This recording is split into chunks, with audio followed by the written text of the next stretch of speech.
Today, the Supreme Court of Chief Justice John Roberts, in a decision that might actually have more dire implications than Dred Scott v. Sanford, declared that because of the alchemy of its 19th century predecessors in deciding that corporations had all the rights of people, any restrictions on how these corporate beings spend their money on political advertising are unconstitutional.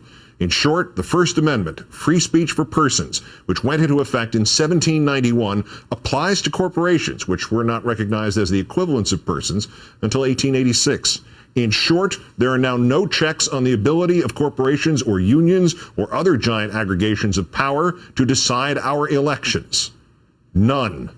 They can spend all the money they want, and if they can spend all the money they want, sooner rather than later, they will implant the legislators of their choice in every office, from president to head of the visiting nurse service. Oh, I need a toilet. I need a toilet. Oh, I'm not going to make it. Oh! And if senators and congressmen and governors and mayors and councilmen and everyone in between are entirely beholden to the corporations for election and re-election to office, soon they will erase whatever checks there might still exist to just slow down the ability of corporations to decide the laws. I need a toilet. Oh, I'm not going to make it. Oh!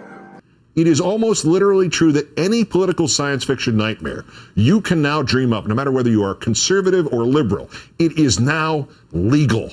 Because the people who can make it legal can now be entirely bought and sold. No actual citizens required in the campaign fundraising process. And the entirely bought and sold politicians can change any laws. And any legal defense you can structure now can be undone by the politicians who will be bought and sold into office this November or 2 years from now.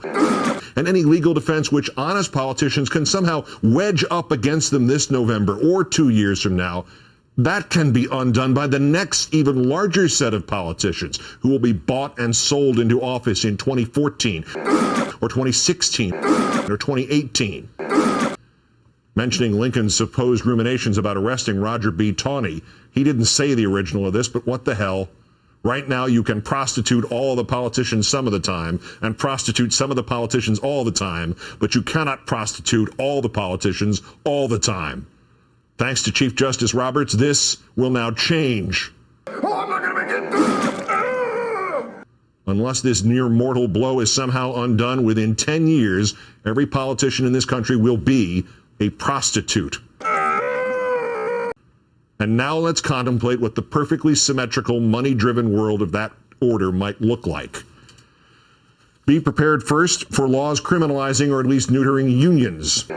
In today's court decision, they are the weaker of the non-human sisters, unfettered by the court. So, as in ancient Rome or medieval England, they will necessarily be strangled by the stronger sibling, the corporations, so that they pose no further threat to the corporations' total control of our political system. Be prepared then for the reduction of taxes for the wealthy and for the corporations, and the elimination of the social safety nets for everybody else, because money spent on the poor means less money left for the corporations. Be prepared then for wars sold as the new products, which Andy Card once described them as, year after year, as if they were new Fox reality shows, because military-industrial complex corporations are still corporations. Be prepared then for the ban on same-sex marriage and on abortion and on evolution being taught and on separation of church and state. The most politically agitated group of citizens left are the evangelicals. Throw them some red meat to feed their holier-than-thou rationalizations, and they won't care what else you do to this corporate nation. Be prepared then for racial and religious profiling, because you've got to blame somebody for all the reductions in domestic spending and civil liberties just to make sure the agitators against the United Corporate States of America are kept unheard. Be prepared for those poor, dumb, manipulated bastards, the Tea Partiers, to have a glorious few years as the front men, as the corporations that bankroll them slowly unroll their total control of our political system. And then be prepared to watch them be banished, maybe outlawed, when a few of the brighter ones suddenly realize that the corporations have made them merely the Judas goats of American freedom. And be prepared then for the bank reforms that President Obama has just this day vowed to enable to be rolled back by his successor, purchased by the banks with the money President Bush gave them his successor, presumably President Palin, because if you need a friendly face of fascism, you might as well get one that can wink. And if you need a tool of whichever large industries buy her first, you might as well get somebody who lives up to that word, tool. Be prepared for the little changes, too. If there are any small towns left to take over, Walmart can now soften them up with carpet advertising for their Walmart Town Council candidates, brought to you by Walmart. Be prepared for the Richard Mellon scapes to drop such inefficiencies as vanity newspapers and simply buy and install their own city governments in the Pittsburghs. Be prepared for the personally wealthy men like John Kerry to become the paupers of the Senate, or the ones like Mike Bloomberg, not even surviving the primary against Halliburton's choice for mayor of New York City. Be prepared for the end of what you're watching now. I don't just mean me or this program or this network. I mean all the independent news organizations and the propagandists like Fox, for that matter, because Fox inflames people against the state.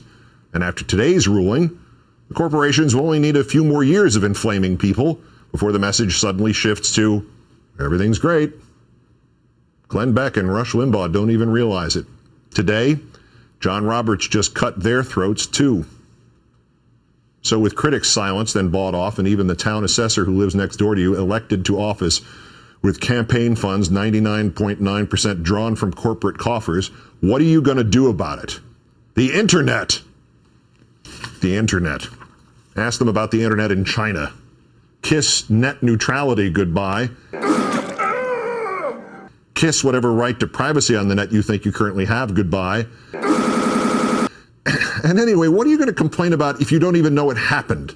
In the new world unveiled this morning by John Roberts, who stops Rupert Murdoch from buying the Associated Press?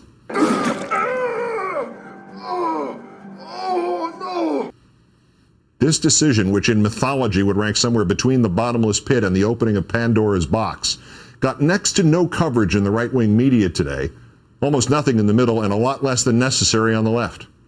The right wing won't even tell their constituents that they're being sold into bondage alongside the rest of us. Why should they? For them, the start of this will be wonderful. The Republicans, the conservatives, the Joe Liebermans, the Tea Partiers are in the front aisle at the political prostitution store. They are specially discounted old favorites for their corporate masters. Like the first years of irreversible climate change for the conservatives, the previously cold winter will grow delightfully warm. Only later will it be hot, then unbearable, then flames, and the conservatives will burn with the rest of us, and they'll never know what happened. So what are you going to do about it? Turn to free speech advocates? These were the free speech advocates. The lawyer for that homunculus who filed this suit, David Bossie, the lawyer is Floyd Abrams. Floyd Abrams, who has spent his life defending American freedoms, especially freedom of speech. Apparently, this life was spent this way in order to guarantee that when it really counted, he could help the corporations destroy free speech. His argument, translated from self-satisfied legal jargon, is that as a function of the First Amendment, you must allow for the raping and pillaging of the First Amendment by people who can buy the First Amendment. He will go down in the history books as the Quisling of freedom of speech in this country. That is, if the corporations who now buy the school boards which decide which history books get printed approve, if there are still history books. So what are you going to do about it? Russ Feingold told me today there might yet be ways to work around this, to restrict corporate governance and how corporations make and spend their money. I pointed out that any such legislation, even if it somehow sneaked past this, the last U.S. Senate, not funded by a generous gift from the Chubb Group, would eventually wind up in front of a Supreme Court, and whether or not John Roberts was still at its head would be irrelevant. The next 9 men and women on the Supreme Court will get there not because of their judgment, nor even their politics. They will get there because they were appointed by purchased presidents and confirmed by purchased senators. This is what John Roberts did today. This is a Supreme Court-sanctioned murder of what little actual democracy is left in this democracy. It is government of the people, by the corporations, for the corporations. It is the Dark Ages. It is our Dred Scott. I would suggest a revolution, but a revolution against the corporations that make all the guns and the bullets? Maybe it won't be this bad. Maybe the corporations, legally defined as human beings, but without the pesky occasional human attributes of conscience and compassion. Maybe when handed the only keys to the electoral machine, they will simply not redesign America in their own corporate image. But let me leave you with this final question. after today. Who's going to stop them? Good night and good luck.